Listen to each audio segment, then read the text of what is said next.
भिवंडी लोकसभा मतदारसंघात 6% मतं वाढली आहेत। वाढलेली टक्केवारी कुणाच्या फायद्याची आहे यावरून आता उमेदवारांमध्ये झुंपली आहे।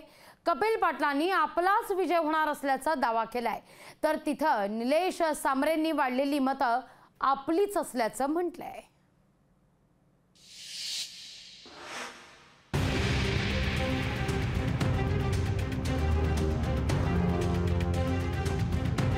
भिवंडी लोकसभा मतदारसंघात मतदानाच्या वाढलेल्या टक्केवारीवरून आरोप प्रत्यारोप सुरू झाले।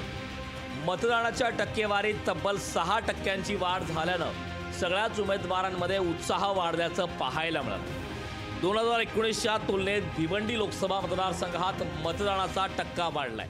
ही निवडणूक जातीपातीवर नेल्याचा आरोप कपिल पाटलांनी केलाय। वाढलेल्या टक्केवारीमुळे आपला विजय निश्चित असल्याचा दावा कपिल पाटलांनी केलाय।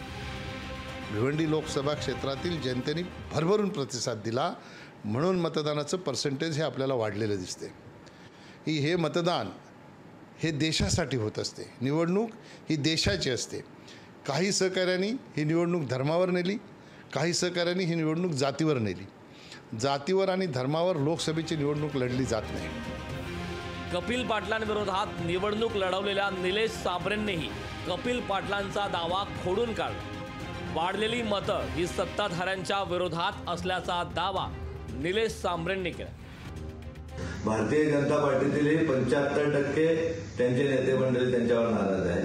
त्यामुळे कपिल पाटील साहेब हे आता 3 नंबरला गेलेले आहेत। जी आकडेवारी वाढलेली आहे मतदानाची, ते आमचा जिजाऊचा गेल्या 15 वर्षातील ग्रामीण भागामध्ये असलेलं काम।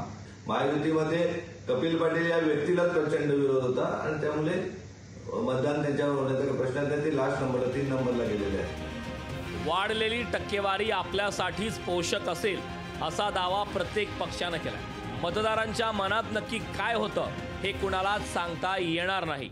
भिवंडीच्या मतदारांनी कुणाला कौल दिलाय हे 4 जूनला स्पष्ट होणार आहे। अभिजित हिरे, लोकशाही मराठी, भिवंडी। लोकशाही मराठी, ऐका, पहा, जागरूक रहा।